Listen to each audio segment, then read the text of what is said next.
Hola Maker, ya vimos cómo usar Active Record para manipular las tablas y registros de nuestra base de datos por medio de un modelo. Ahora vamos a ver cómo crear estas tablas y modificarlas usando el módulo Migration. Migration es un módulo que proviene de Active Record y básicamente nos permite crear migraciones. Las migraciones son las que definen el esquema de las tablas.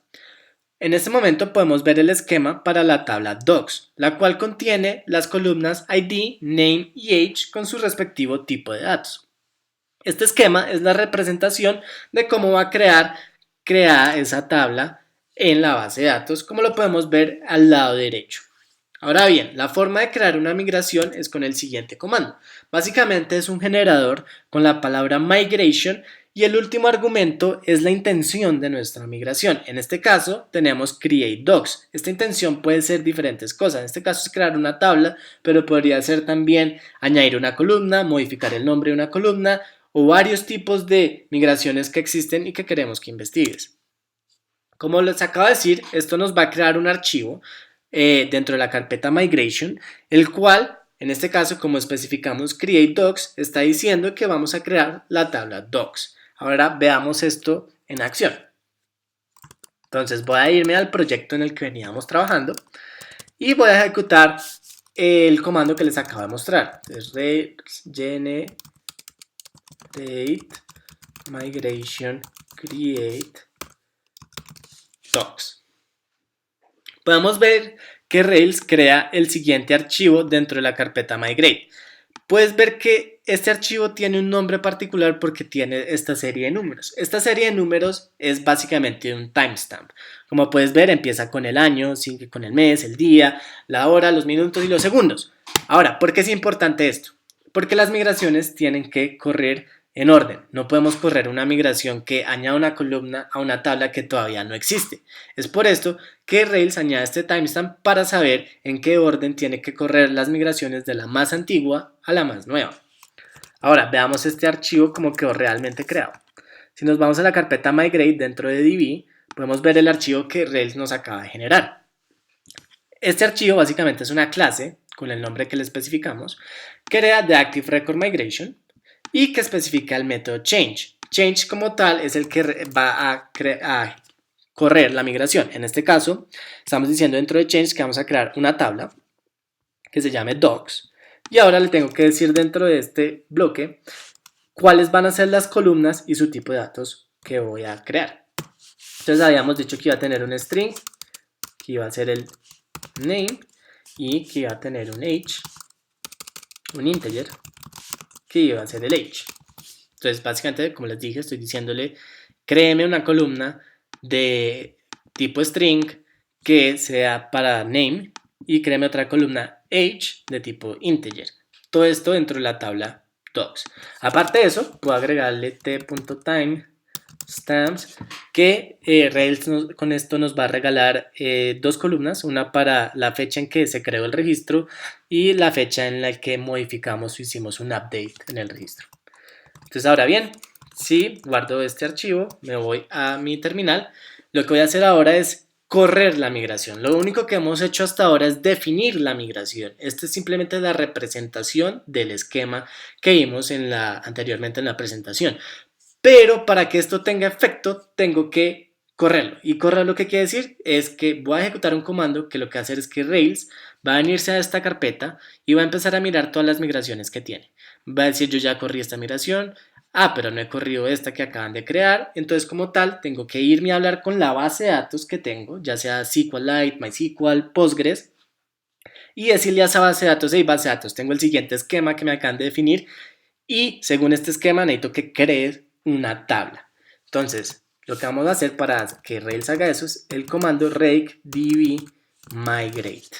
Lo corremos y podemos ver que efectivamente Rails nos ha creado la tabla docs, ¿sí? Y para comprobar esto, sí, no, listo, ya nos ha creado la tabla docs. Perfecto. Ahora, ¿cómo haríamos si lo que quiero hacer ahora es añadir una columna? Digamos que me faltó tener, cuando corrí esta migración me faltó tener la columna para color. Y digamos que color era un string color. Pero como les dije anteriormente, esta migración ya corrió, ya la ejecutamos. Por lo cual yo no me puedo devolver y modificarla directamente, sino que tengo que crear una nueva migración que haga este trabajo para mí. Entonces para eso voy a crear otra migración. Entonces Rails generate migration. Y especifico qué quiero hacer en esta migración y lo que quiero es añadir. Entonces add color, color va a ser el nombre de la columna, to, que a docs. Entonces le estoy diciendo añadir color a docs. E incluso puedo especificar directamente desde el generador el nombre de la columna y el tipo de dato. Entonces puedo decirle color y voy a decirle que es un string. Esto es un tip, un shortcut de cómo correr un comando más efectivamente para que Rails de una vez nos genere todo lo que necesitamos dentro de la migración. Entonces verifiquemos cómo quedó ese archivo y podemos ver acá que Rails me generó una nueva migración que está desde dentro de Change, ya no tiene Create Table, sino que tiene Añadir columna. Y le va a añadir la columna a la tabla Docs. La columna se va a llamar color y va a ser de tipo string.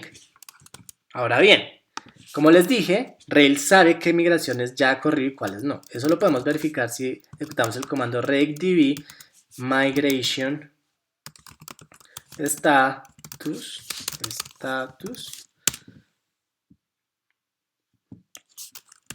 raildb migration.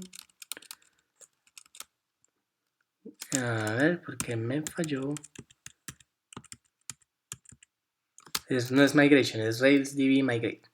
Raildb migrate status. Y acá podemos ver cuáles son las migraciones que actualmente existen en nuestra aplicación. Tenemos la que crea la tabla users, la que crea la tabla docs y tenemos la última que acabamos de generar y vemos que su estatus es down. Down quiere decir que no la hemos corrido hasta ahora, por lo cual los cambios dentro de esta migración no ha tenido un efecto todavía en la base de datos. Como ya sabes, para hacer que sí tengan efecto es simplemente volver a correr el comando regdb migrate. Y ya ha corrido la migración. Si vuelvo a correr el comando anterior,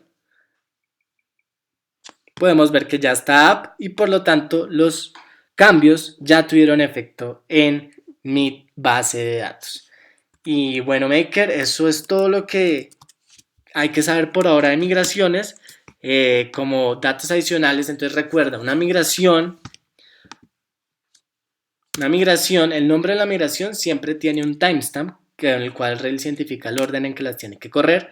Si hay migraciones pendientes que no hayas corrido, o sea que todavía estén en estado down, Rails te va a tirar un error si no las corres, porque él va a decir tengo migraciones pendientes y no voy a correr. Podemos especificar en el generador de una vez cómo crear la migración, como hicimos en el caso para añadir la columna, que una vez hicimos toda la migración desde el generador. El modelo, al crear un modelo, este va a estar relacionado a la tabla que creemos. Entonces tenemos, en este caso creamos la migración para docs, pero no hemos creado el modelo doc. Entonces para poder hablarnos con la tabla no te olvides de crear el modelo como vimos en los videos anteriores. Las migraciones corren en orden, esto quiere decir que no es que si ya ejecutaste una migración no es que te puedas devolver y cambiar el archivo y hacer un regdb migrate, no funciona así, tienes que crear una nueva migración que cree los cambios. Podemos hacer rollbacks de una migración desde la terminal, les voy a dar para que investiguen cómo hacer un rollback, pero básicamente lo que quiere decir es que si corrí una migración y no me gustó lo que hice en ella, me puedo volver.